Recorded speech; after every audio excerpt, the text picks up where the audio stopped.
Shout out to the EA Creator Network. Man, we playing in the new college football 26. So I love talking to the guys in the trenches, man. So I got my guy here, man. So 82 overall. How do you feel about that? I like it. I think it's a good start for my senior year. I think they said over there I was the highest rated lineman we have. Yeah, So I'm excited. I definitely a lot of room to build, I think, and hopefully get that overall build up I by the end love, of the, I love it, man. end of So the you year. got a physical trait, workhorse.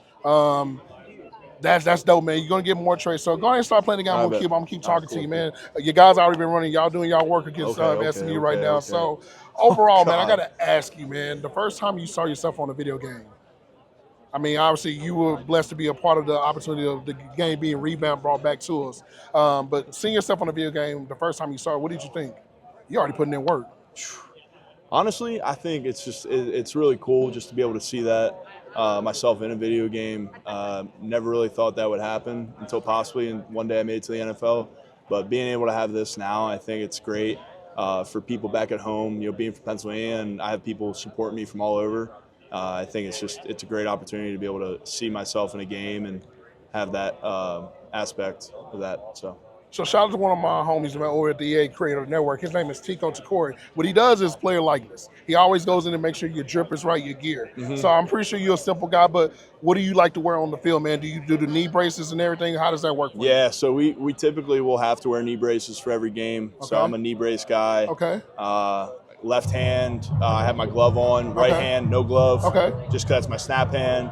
Um, yeah, I mean, I'm not really a big flashy guy. I like just be gritty and just play some ball. That's what I like at the end of the day. Come on, let's talk about it. All right, I love it, man. So let's talk about this game so far. What do you think about 26? Because obviously last year 25 was the start of this, but 26 they made some major improvements. How you liking the game so far? I love it. I mean, this is like my second time playing it, but like you can just tell naturally with like the fans. Like that's what I said earlier is like the fans in that aspect are so like vividly like look like real people. I feel like I'm at Aimon G. Yeah, exactly. Yeah. And I think like the stadium experiences and the players look good. The natural graphics of the game are 100% upgraded. You can tell it feels like you're actually in a football game when you're playing this. So I love it, man. So let's talk some football, man. So when I think of centers, man, especially during my generation or even now, guys like Travis Frederick, Jason Kelce come to mind. Yeah. Who are some guys that you like that you see from the NFL standpoint, and you kind of like watch film on them and try to learn some things from them? Yeah, I think I really like to focus because I grew up in Philly and watching Jason Kelce. You know, he's like the best center probably to ever do it, and just being able to watch him in and out every week, and for as long as he did it, and for as low as a draft pick he was to make the name that he did. Be a Hall of Famer. He will be a Hall of Famer. Exactly, and he's going to be a Hall of Famer. And I think a lot of that has to do with just his mentality in the game of just wanting to be the best that there is.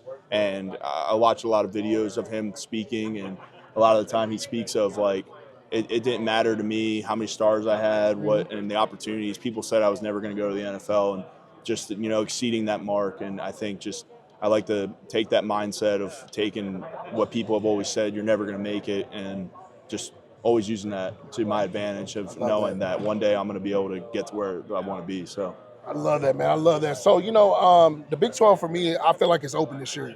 I feel like anybody has a chance at this. So I know TCU, obviously, the goal is to get back, right?